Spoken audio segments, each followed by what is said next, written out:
Welcome to Scars to Stars, where conversations and personal stories let us know we are not alone. In this show, you will meet authors and speakers from our books and events as they share vulnerable personal stories to spread hope and inspire you through adversities in your own life. The world is a difficult place. You will find like-minded people here with kind hearts and supportive souls. I am your host, Dina Brown Mitchell. I am a suicide survivor and the founder of the Realize Foundation. I am so glad you are here. Let's dig into this meaningful conversation. Hi, everyone. It's Dina at the Realize Foundation, and I have a guest for you today, Rachael Degurse, and she is a doctor. I want to read a little bit about her. Dr. Rachael Degurse is a highly accomplished and compassionate board-certified physician with over 13 years of invaluable expertise in her field. As a devoted mother, entrepreneur, and advocate for personal growth, she strives to empower individuals on their journey of evolution and transformation. And I will put that and more in the show notes for you to read if you would like. So welcome, Rachael. I'm glad to have you here. Thank you. I'm excited to be here. What are we going to talk about today? So we're going to talk a little bit about my story and how I became an entrepreneur and why. And then, we'll see where that takes us. All right. Well, I'll let you take it away. Okay. So I'm Dr. Rachael Degurse. I'm a family medicine physician by training. And pretty much my whole life, I wanted to be a doctor. There was I always like to say that there was a very brief time in my life when I didn't want to be a doctor and I wanted to be a whale, but I was in kindergarten at the time. But pretty much my whole life, I wanted to be a doctor. And that's what I, dedicated my entire life to doing. So right after undergrad, I went to medical school. And that was the first time in my life that I actually moved outside of the state of Colorado. I was born and raised in Colorado, and it did take me a little bit out of my safety net. I didn't have any family or friends there, so that was probably the first time in my life that I was challenged by stressors that maybe were a little bit difficult for me to personally handle on my own. And normally I would rely on my social safety net, but I didn't have them there. And that's probably the first time when I really started experiencing. But depression in medical school sort of feels like normal. Pretty much everybody is depressed when you're studying, I don't know, 12, 15 hours a day when you have no social life or time for friends or family. And that's before you start doing your rotations. But I did, I did get through that time through some therapy and medication. And I felt like that was a really good time actually of personal growth for me. And I felt like that was going to be like a really good foundation for me moving forward. I went to residency afterwards to do family medicine, which I really loved. I loved family medicine when I was doing my rotations because I shadowed a family medicine doctor who was really fantastic. And she really connected with her patients. She owned her own practice, and she also split her time between an underserved area in East St. Louis. So she kind of had a good combination of like her practice where she tried to generate real revenue, and then the other part where she was giving back to her community. And she was just a really fantastic role model for me. And I wanted to kind of emulate my career after her. So that led me to my family medicine residency, where I completed my training So residency is 3 years for family medicine. And then I returned back to Colorado and I got my first job here, adult job, as we like to call it. And I didn't have any breaks during that time. I just went straight through because that's what I was committed to doing. And I felt like once I reached that goal, then I would have, met the pinnacle of my career, and my life could kind of start then. That's sort of how I viewed it. And when I came out of residency, my first job was in a federally qualified health center, so sort of like a similar demographic, giving back to the community. I worked in that space for 2 years, and then I joined a group practice that was owned by physicians, and that was also really rewarding. But unfortunately, after about 2 years of me joining that practice, they actually sold to a corporate entity, and then my job became a lot more different than it was when I did my residency, or what I expected when I came out of medical school. So for a little bit of background, the majority of practices up until the 90s were owned by physicians.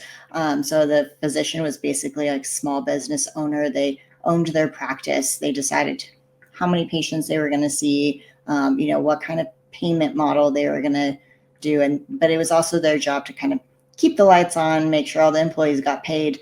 There's a lot of business stuff in addition to just taking care of patients. And, over time, a lot of physicians are sort of decided, I don't really want to do all that stuff. I just want to take care of patients. And then a lot of these corporations realize they can make a lot of money if they purchase these practices and, change it to be a little bit more financially successful for them. So that kind of started in the 90s. And now in 2025, over 80% of physicians are employed, and they're not, they're not business owners anymore. They're not basically self-employed. What that really has done to the healthcare space is that it's really become a lot more financially driven, because the physicians no longer have say in how they see patients. They don't really have a say in like how long they see somebody, or what kind of payment models they want to accept, whether they want to take care of certain types of conditions or not. Or they really have very limited autonomy or say in how their day-to-day life is going to be. And for me, that became kind of a really big deal.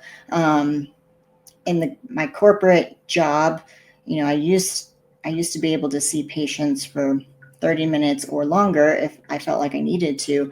But then, kind of slowly they started chipping away on how much I could spend time with patients. And then they started telling me how many patients I had to see every day. And then they really made it very difficult to understand how much I was going to get paid every day or every year.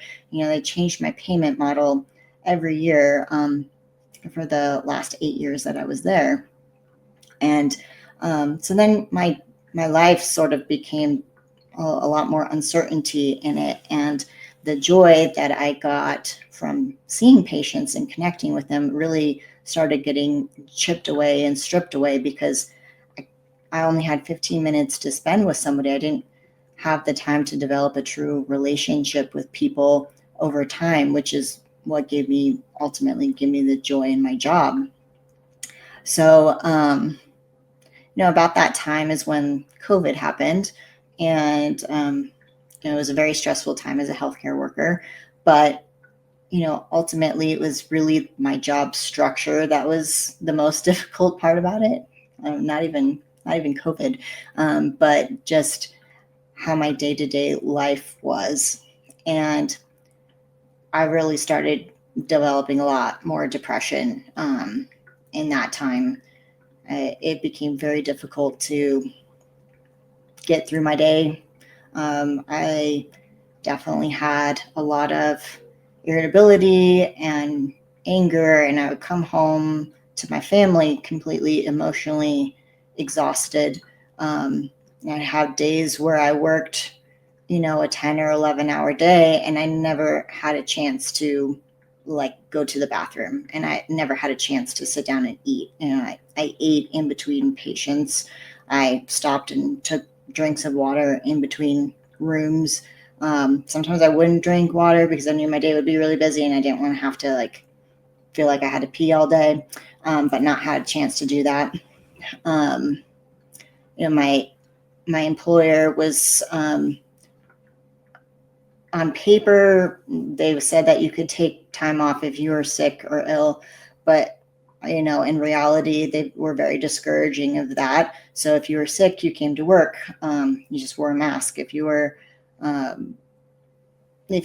emotionally exhausted or needed a break to go see the doctor yourself, that was really discouraged. They definitely had a lot of programs for us about resiliency, it's your fault if you're feeling stressed out, because you're just not resilient enough. So it was a very toxic situation there for a while, and it really started to impact me in my mental health. And I had always been trained that you put your patients first. They come first. So I started feeling guilty about not taking care of them the way that I felt like they needed to be taken care of. Feeling guilty about wanting to take time for myself, or seeing fewer people. And if people called, I would really try to work them in, even though I was, overextended. About that time, I don't know, probably a couple of years before I left my job, I seriously considered leaving medicine altogether, because I just didn't see a path out of it, which was also really depressing because I devoted my entire life to this career, and it was emotionally and physically exhausting, and I didn't feel like I could continue to do it. And I was, in my 30s. I had, 40 more years of a job that I couldn't foresee being happy in. So I thought about leaving medicine completely. I had some colleagues who, had some suggestions about, other avenues of medicine that maybe I could explore.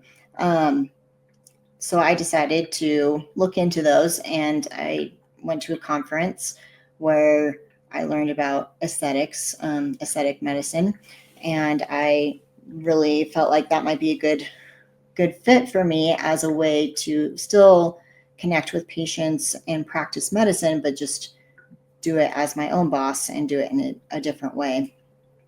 I also had a non-compete with my employer, so legally I could not leave and do the same job somewhere else, which I hear this all the time about how non-competes are not enforceable, which is very true. They can't keep you from getting a job somewhere else.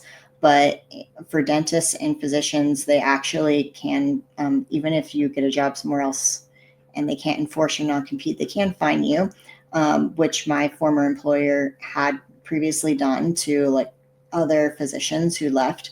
So they fined them in the tens of thousands of dollars, and I really couldn't afford to pay them to leave and do another job. So it was really a matter of either leaving medicine or doing something different that wasn't considered a competition.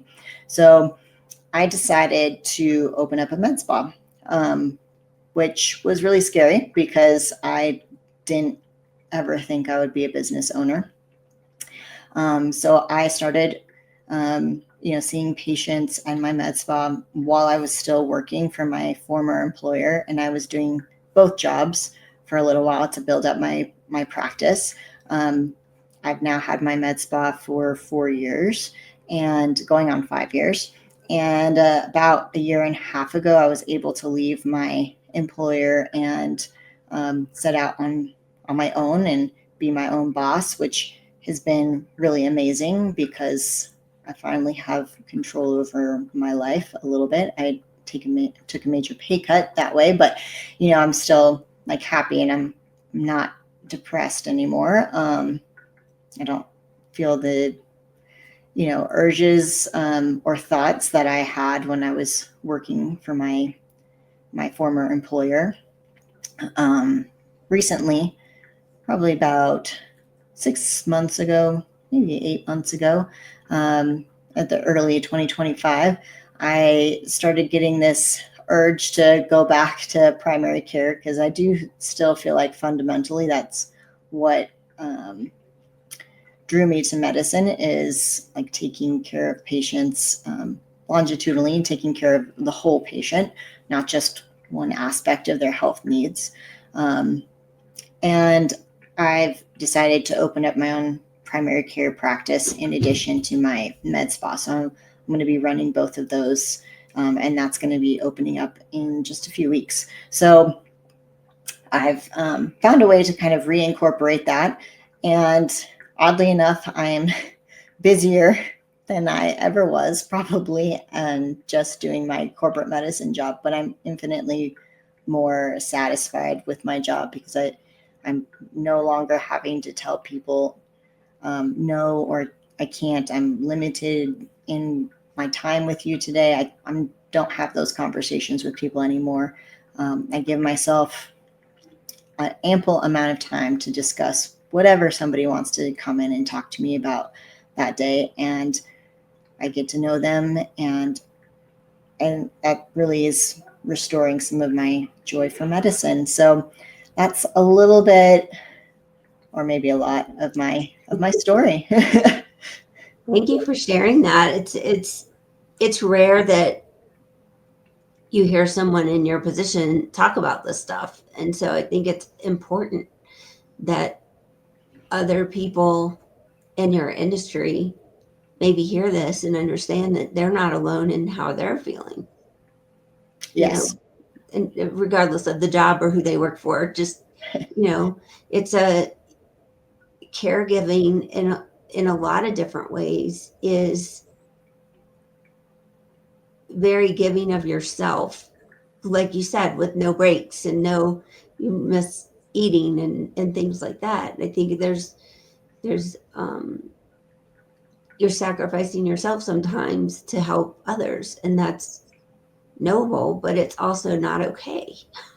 Hi there, it's Dina. If you like our podcast and you're enjoying learning about other people's stories of overcoming adversity, please go over to the realizefoundation.org and support us by donating. We believe that conversations, community, and personal story can change lives and reduce suicide ideation. And we also have a way, if you have a business, you can support us without money out of your pocket. So go on over to realizefoundation.org and look at the donate page, and you can learn how to support us as a business, and also you can donate any amount. Thank you so much. That's so true, because it's hard because you want to take care of somebody, like you want to be there. So in one respect, you're doing something that you really enjoy and you love. I think the problem is where somebody, and I say somebody like an employer, manipulates that into them getting something out of it as well, that starts to cause a misalignment with where your priorities are and what their priorities are.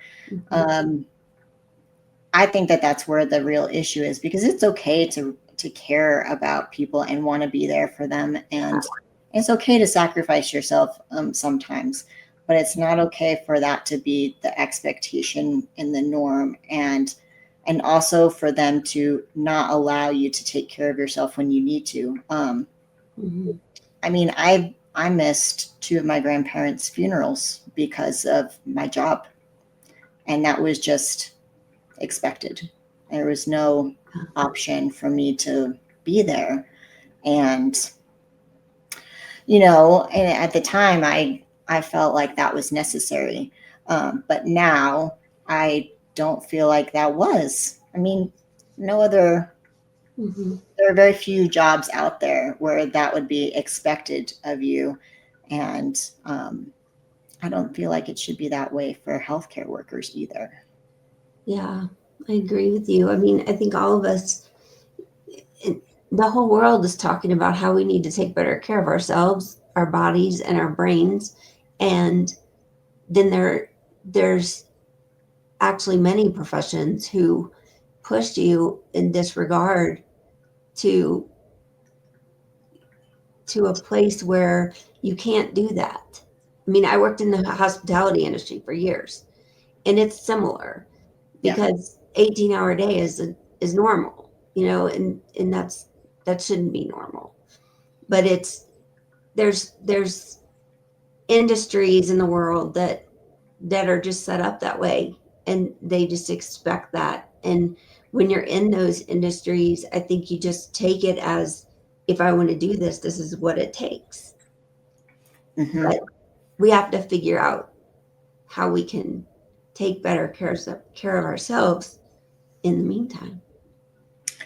Yeah, I completely agree. I mean, I know that there are certain sacrifices to get to certain places in life. And that's all right. I think it also has to be a choice. And also there has to be some just like support from the industry as well. I mean, physician suicide is a real problem in the U.S. Suicidality amongst physicians is higher than any other profession in the United States, and part of that is because of how we're trained to sacrifice our personal needs for others, but also some of it is a systems issue.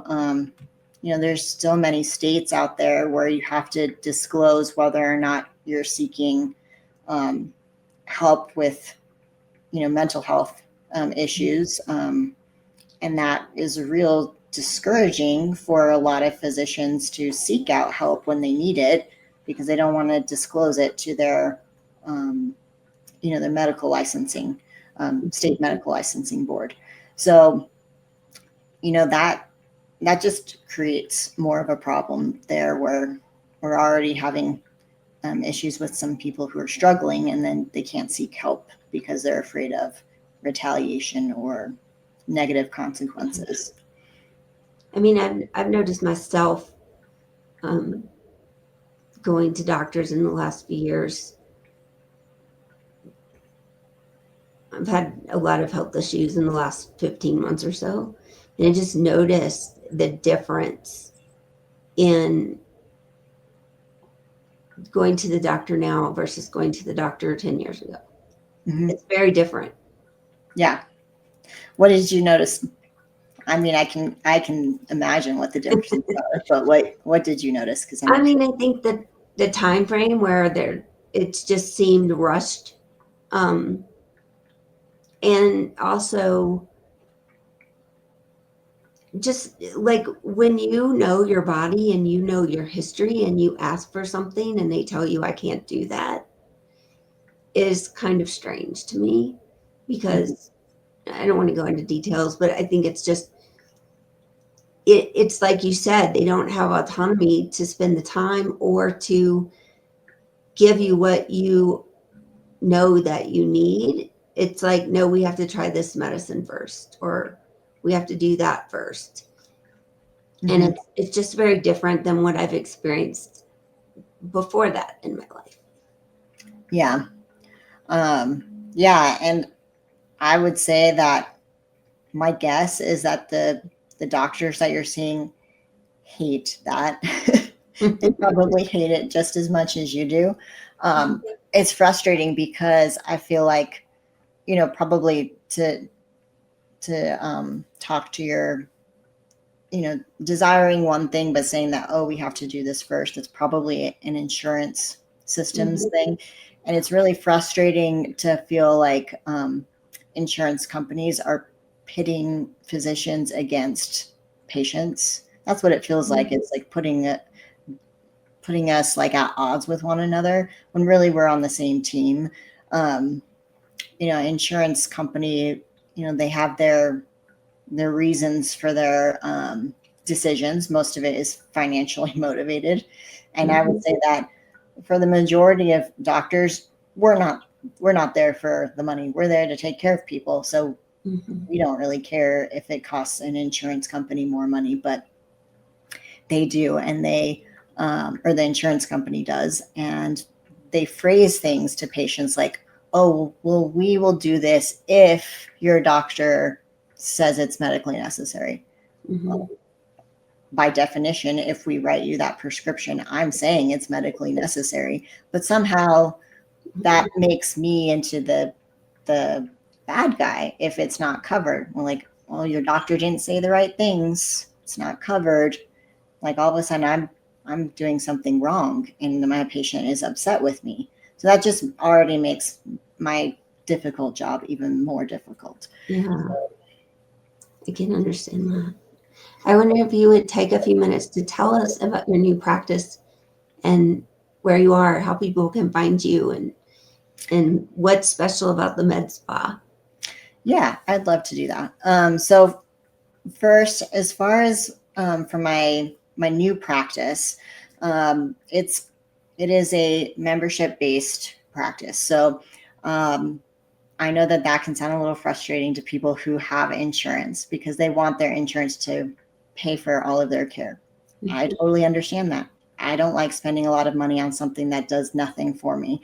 But our insurance business system is broken. I think everybody can kind of like understand that. So to be an independent medical practice and accept insurance, you really have to, there's a couple of things that you're sacrificing with that. One is payment consistency. An insurance company has up to 90 days to pay out for their services or for the service that they're paying for, or at least to let you know. And sometimes they can extend that up to 6 months. So could you imagine, performing a job and not getting paid for it until 6 months later? Yeah. It's very difficult to like run a small business that way. You also, with insurance contracts, they're all negotiated payments. So you could see two different people and see them for the exact same reason and get paid two different amounts because they have different insurances, and it's all based on that insurance contract that you've negotiated with them. So that's why, some practices will only accept certain insurances because they have maybe like a good contract with them. But that makes it really unpredictable when you're trying to like pay staff or, pay rent, things like that. So a lot of small practices, like the one that I'm starting, have gone to a membership-based model because it helps with consistency on our end. We can guarantee that we can cover our rent, our lights, our supplies that we need to like see our patients, our staff members. What the membership model does is you pay your monthly membership fee and it covers 100% of all of your primary care needs. So you come for like a cold, flu, urinary tract infection, physical, I don't know, maybe you have like some chronic medical conditions. All of that is covered under your membership fee. You won't get any additional billing for that. You don't have to pay copay. It's all 100% covered under that membership fee. You come in one time or 10 times, you're not paying any additional cost for coming in those 10 times. So that kind of helps a little bit on consistency on the patient end because they know, maybe they have a really complex issue. It's not discouraging for them to go to the doctor because they can't afford their copay. Like it's already covered. in Colorado, if you have an HSA plan, like a high deductible plan, you can actually use your HSA to cover a membership fee for a direct primary care. So that helps for people who, maybe can only afford a high deductible plan, and it helps with some of those like out-of-pocket costs for a membership. So that's kind of nice that Colorado has passed that legislation recently.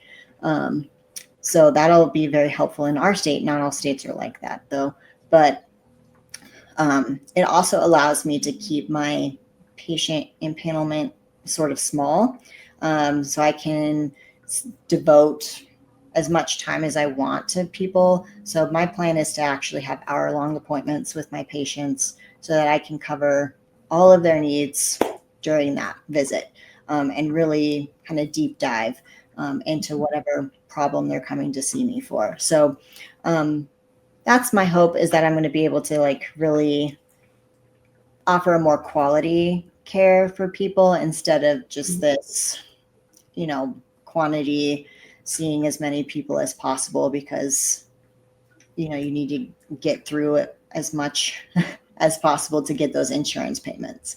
Yeah. So a little bit different model. In Colorado Springs, we're going to be located over by Fillmore and I-25. So that's where my new practice is going to be. My med spa is a little unique because I'm the only clinician here. So I perform 100% of the services in my med spa, and I do offer a lot of them. I do skincare, skin tightening, laser. I offer body contouring, weight loss, hormone therapy. I also have like retail products here. But if you come in for a facial or a skin tightening procedure or laser, or I also offer injectables, like Botox or filler, like it's all performed by me. So in Colorado, there's actually no requirement for a certain type of training or medical designation to perform most med spa services. So you could literally just have a high school diploma, and it's legal to inject Botox or filler into somebody's face.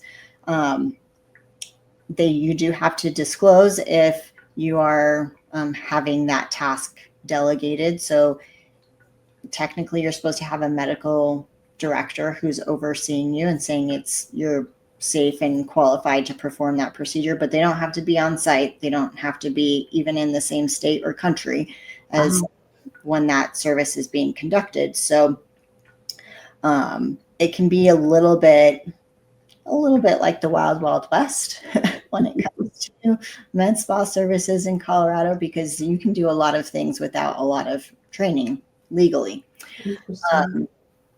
But in my practice, it's 100% performed by me. I'm a board certified physician.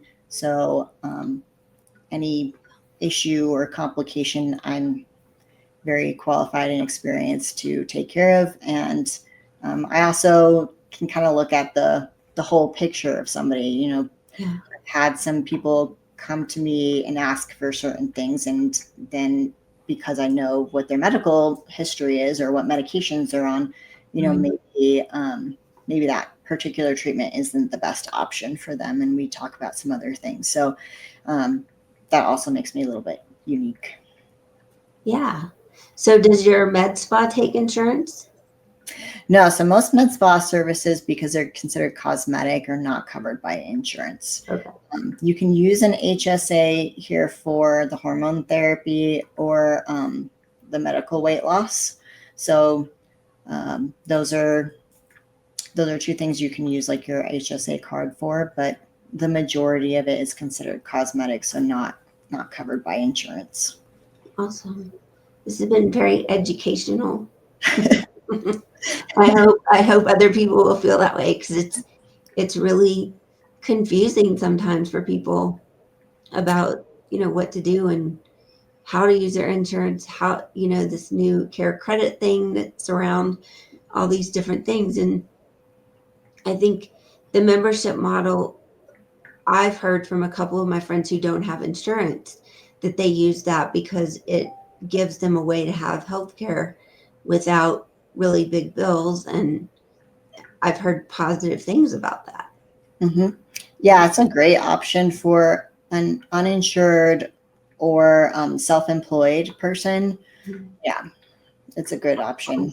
And in our practice, we actually offer, as part of one of our benefits to our employees, is we offer to pay for a direct primary care membership for our employees. So that's how we offer healthcare to them, because it's really hard to pay for a traditional plan when you've got, I don't know, 2 employees. So yeah, it's true. I've owned businesses too, so I understand that. yeah.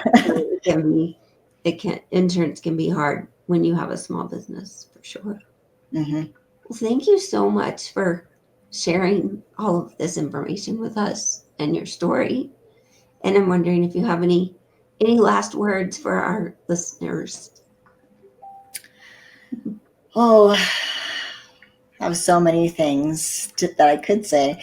I guess what I would mostly say is that all of us are patients. Not all of us are doctors, but all of us are patients, and we need to take care of our doctors if we want to be taken care of for all of our health needs in the future. So if you're going to a practice and your doctor is seeming stressed or frazzled, they probably are. Give them a little grace, please, because it's probably not how they envisioned practicing when they were a child and they wanted to become a doctor. And it's probably not the most rewarding experience for them. They want to be there for you and take care of you, but maybe their employer just is not allowing them to do it in a way that's satisfying for everyone. And if you continue to be frustrated by that system, get out of it. There are other options. But yeah, those are my last thoughts. Well, thank you so much, Rachel. It was a pleasure to get to know you better. Thank you. Thank you for having me. I'm so happy you joined us for this conversation. My wish is that you found comfort and hope in your own unique situation. If you resonated with our message, please head over to therealizefoundation.org, where you can apply to write your own story in one of our books. You can also download our 60 Ideas for Self-Care on the resources page. I can't wait to hear from you. Until next time, you are not alone, you are worthy, and you are enough.